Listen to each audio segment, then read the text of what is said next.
Viewers எல்லாரும் எப்படி இருக்கீங்க? நல்லா இருக்கீங்களா? ஐ ஹோப் எல்லாருமே நல்லா இருப்பீங்கன்னு நெனைக்கிறேன். Welcome to spicy village diaries.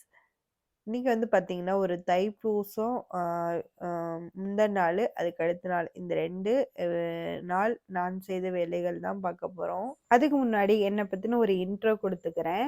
அ என்னோட நேம் தாரணி. இதான் என்னோட ஃபர்ஸ்ட் வீடியோ. நான் திண்டுக்கல்ல இருக்கேன். நான் வந்து பிஎஸ்சி ஃபிசிக்ஸ் முடிச்சுட்டு, வீட்ல வந்து ஒரு ஹவுஸ் ஒய்ஃபா, ஒரு பொண்ணுக்கு அம்மாவா இருக்கேன். நான் வந்து ஏதாவது பண்ணணும், தனக்குன்னு ஏதாவது ஒரு அடையாளத்த உருவாக்கிக்கணும் அப்படின்னு சொல்லிட்டு, அந்த ஒரு மோட்டிவேஷனோட நான் இந்த சேனல் ஓப்பன் பண்ணி அ ரன் பண்ணலான்னு இருக்கேன். நீங்க வந்து எனக்கு கண்டிப்பா நீங்க வந்து எனக்கு சப்போர்ட் பண்ணி என்கரேஜிங் பண்ணுங்க. மேலும் மேலும் இன்னும் எனக்கு தெரிஞ்ச டிப்ஸ் அண்ட் ட்ரிக்ஸ் எல்லாம் உங்களுக்கு ஷேர் பண்றேன்.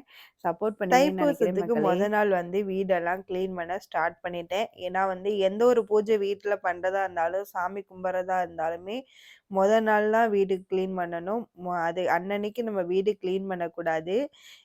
இது வந்து ஏன்னா, அது அந்த சாமிய வந்து நம்ம வீட்ட விட்டு அன்னன்னைக்கு வந்து சாமிய வந்து வீட்ட விட்டு அனுப்புற மாரியாமா. ஸோ, அதனால நீங்கலாம் அந்த மாரி பண்ணாதீங்க. நான் அந்த மாரி தான் பண்ணிட்டுருந்தேன். என்னோட சின்ன வயசுல எங்க அம்மா வந்து என்னன்னைக்கு வந்து அந்த பொங்கலா இருக்கட்டும், ஒரு தீபாவளியா இருக்கட்டும், ஒரு வீட்ல சாமி கும்பிட்றதா இருக்கட்டும், ஏதாவது ஊர் திருவிழாவா இருக்கட்டும், அன்னன்னைக்கு தான் வீடு வாசல்லாம் கழுவிட்டு, பெட்ஷீட்லாம் துவைச்சு போட்டு, துணிமணிலாம் அலசி போட்டுட்டு, நீட்டா எல்லாம் செஞ்சு இழுத்து போட்டு செஞ்சுட்டு கிடப்பாங்க. அந்த மாரி பண்ணக்கூடாதுன்னு நான் இப்ப தெரிஞ்சுக்கிட்டேன். இந்த மாரி நீங்க யாராவது பண்ணிட்டுருக்கீங்க அப்டின்னா, அத சேஞ்ச் பண்ணிக்கோங்க. அது வந்து நல்லது தானே. நமக்கு வந்து அன்னன்னைக்கு பூஜை அன்னைக்கு நம்ம வந்து கண்டிப்பா இந்த வேலைகள்லாம் செஞ்சுட்டுருந்தோம் அப்டின்னா, கண்டிப்பா நம்மளால பூஜைகள்ல ந ஒரு திருப்தியா செய்ய முடியாது. "ஐயய்யோ! இந்த வேலைய செய்யலையே! ஐயோ! அந்த வேலைய செய்யலையே!" அப்படின்னு சொல்லிட்டு நம்ம வந்து அத பத்தி வேலைய பத்தின கவலைகள் தான் அதிகமா இருக்கும். ஸோ முந்தின நாளே நம்ம ஃப்ரீயா எல்லா வேலையும் முடிச்சு வச்சுட்டு, அடுத்த நாள் நம்ம சாமிக்கு உண்டான ஒரு நாளா நம்ம எடுத்துட்டு போனோம் அப்படின்னா, நம்மளும் வந்து திருப்தியா சாமி கும்பிட்டு பூஜையும் பண்ணலாம். வீடு, வாசல் எல்லாமே தொடச்சு விட்டுட்டு, கழுவி விட்டுட்டேன். அதுக்கு அடுத்த நாள் வந்து நான் தைப்பூசத்தன்னைக்கு நைட்டு ம பௌர்ணமி இப்படிதான் இருந்துச்சு. அன்னன்னைக்கு கிச்சனு, அப்புறம் வந்து சாமி ரூம், பூஜை ரூம் எல்லா ரூமையும் கிளீன் பண்ணி விட்டுட்டேன்.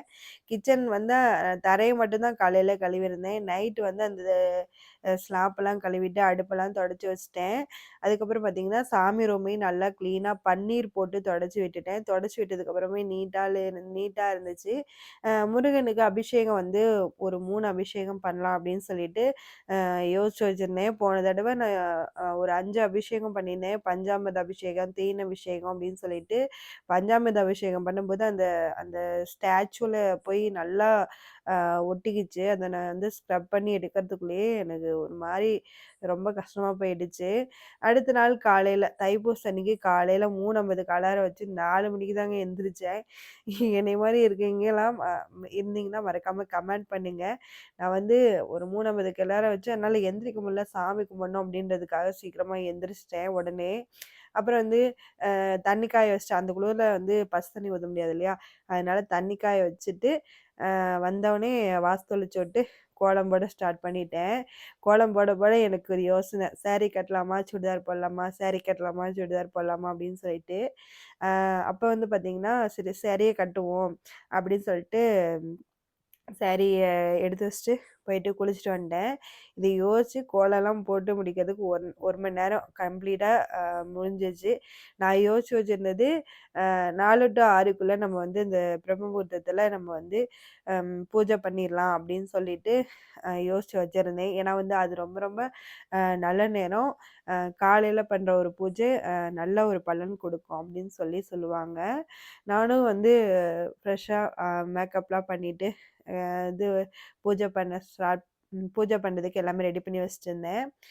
பொங்கலுக்கு வந்து வெண்பொங்கல்லாம் சாரி சர்க்கரை பொங்கல்லாம் செய்யறதுக்கு ரெடி பண்ணிட்டு இருந்தேன். நான் வந்து முருகனுக்கு பிடிச்சமான அத திணையில செய்யலாம் அப்படின்னு சொல்லி யோசிச்சிருந்தேன். கடைசியில திணை அரிசி இல்லாம போயிடுச்சு. நான் எல்லா அரிசியுமே மில்லட்ஸ் எல்லாமே ஓரளவுக்கு நம்ம வந்து வீட்ல வச்சிருப்பேன். குதிரைவாலி, சாமை, அ வரகு, திணை எல்லா அரிசியுமே என்ட்ட இருக்கும்.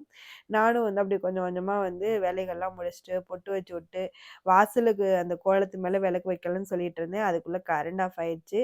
இதை கொண்டு போய் வெளிய உள்ள வச்சுட்டு சரி வெளிய வச்சுட்டு, அ உள்ள வந்து இப்ப சாமி ஃபோட்டோக்கெல்லாம் பொட்டு வைக்காம இருந்துச்சு. கதவுக்கெல்லாம் பொட்டு வைக்காம இருந்துச்சு. எல்லாத்தையும் பண்ணிட்டு, அதுக்கப்புறம் ரொம்ப ஒரு 5:45 ஆயிருச்சு. ஐயய்யோ! நம்ம 6 மணிக்குள்ள பண்ணிருவோமா? அப்படின்னு சொல்லிட்டு கொஞ்சம் அவசர அவசரமா தான் பண்ணிட்டுருந்தேன்.